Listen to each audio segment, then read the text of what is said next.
Hey, it's Drew Nizer with another Wednesday Wisdom. I'm here with Jarrett Flegel of WebMechanix. We've been talking about how you get more out of Facebook advertising. Jarrett, what's tip number one? Tip number one is how you set up your events in Facebook determines your success. So your events in Facebook are those actions that users take. You can sort of equate it to a conversion, right? The idea is you want to make sure you're firing your pixel on the action that you really want users to take, because there are so many options with Facebook, but really hone in on that action that indicates you've achieved your objective. And then ideally only fire it when the users qualify. So that's where using things like qualifying questions can really come in handy. So let's talk about a specific action and things that you're seeing in terms of what your B2B clients are using. And I want to make sure that we're talking about B2B clients using Facebook, right? That's right. If you are trying to drive a demo from a Facebook ad, it's okay if someone fills out your form and it becomes a lead. But if you can get that person to schedule, so say you have a tool like Chili Piper, right? And you can get the person to actually schedule that demo, then that's the conversion action you want to optimize for, right? Because we don't just want the person to fill out the form, that's fine. But where we want to get them is on the salesperson's calendar. So the further down the funnel we can get, the better Facebook gets at optimizing for that action that actually drives business value. And correct me if I'm wrong, but demo is often a prize sort of indication of this is a legitimate opportunity, right? Exactly. If someone's actually interested in having a conversation with your sales rep and learning about the product, that's a pretty good sign that they could be a qualified customer for you. So we've sort of talked about the fact that Facebook is a relevant thing, that two, you've got to really optimize your events. What's another tip that CMOs should be thinking about, or at least empowering them to ask a question about Facebook advertising? Yeah, absolutely. So I'll give you one thing to think about, and then I'll give you a strategy that I think you should really test out. So in terms of your creative, think more in terms of user generated creative, right?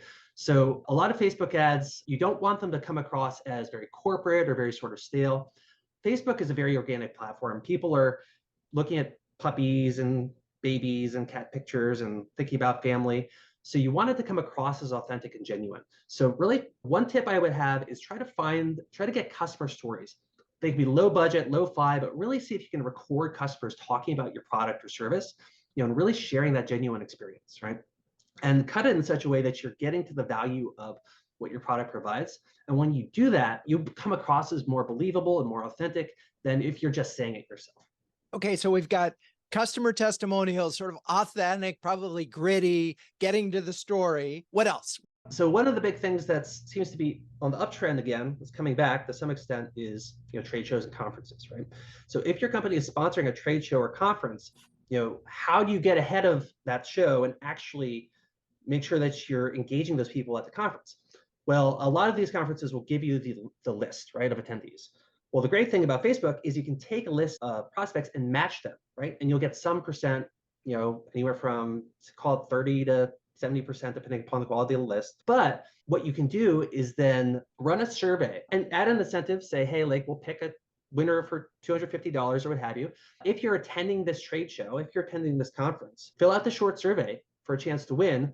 Oh, and by the way, at the end of that survey, say, if you visit our booth and take a demo with us, we'll give you an extra $100, right? So this is a very common campaign that's run on LinkedIn, right? It's these incentivized gift cards, but it's even better if you can get them to meet with your sales reps in person at the demo. And all they have to do is just redeem their survey, right?